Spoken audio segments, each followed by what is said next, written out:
If I want to say here about the humanitarian situation, really now it is so difficult. 4 years passed, but we can say according to what is going as a humanitarian assistant, it has gone to Syrian cities.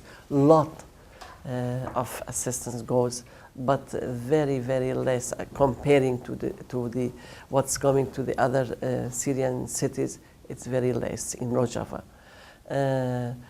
Now maybe we have started to get some humanitarian assistance from the people who are in Turkey, Kurdish people, the Kurdish community in Turkey, the Kurdish community in Bashur and in Rojava-Fin in Iran and Iraq, in the Kurdish community in all over the world, in Europe. We got assistance there. And we have also assistance from the Kurds friends who are in all over Europe. This is we get it, but it is not enough because our places, it is besieged by ISIS, and even the border, a crossing border which is on the Turkish border, it's closed. So the people there, they are really suffering from economic besiege there. They need some support. They need a humanitarian assistance to go there. Especially we have now so many IDPs who came to the area from all over the Syrian cities. We have now people from Damascus.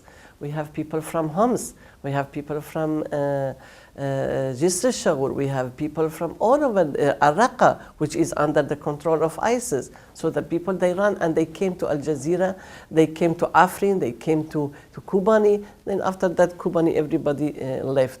So, but we had many peoples coming from inside Syria to our region because it is safe comparing to the other. We could protect our region against the extremisms, against the terrorists who are ISIS now fighting there. So because of that, the people, they find their security there in our places. And these people, they need to be supported. They left their houses, nothing they have. So how can they live there? How can they survive? We got some assistance, and this assistance we are giving to all over the people who are not only Kurds. We are thinking of the Arabs who came from the other area before we think about the Kurds. We are thinking about the Syriac and the Christians, especially now, Tal Tamr, when the people of Tal Tamr, the Syriac people, they ran away, they came to Al-Hasaka, they came to Qamishli, and they have to be supported. Really, this is what we need now.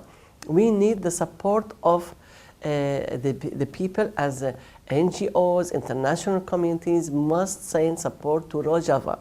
Till now, what Rojava got from the international support, it's so, very few comparing to millions of dollars which goes to the Syrian people. And this sometimes goes to the places where ISIS is there. They are sending to the places where ISIS is there, and ISIS controlling everything getting. While as in Rojava, we don't have only Arabs. We have Kurds, we have Arabs also. We have Arabs, they came from Aleppo to Afrin. Now Afrin, it is full of the Arab people. We have camps now in Afrin for the people there. But who built the camp? We built it. Who support the camp here? Who send something to the camp? Very few assistance, help goes to these camps. For that, I want here to say, everybody now must go to Rojava. You go to Rojava. I'm inviting you here. Go and see what is happening there. What is on the ground? What do the people need there? Really, they are in need there.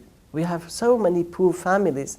They left their houses, they left their everything, and they come to Afrin, they come to Kobani, they come to Qamishli, Al Jazeera, and they are in need. Now, especially in Kobani. After Kobani had been destroyed, nothing remaining there. So now the people, about 60,000 people, they come back to their city.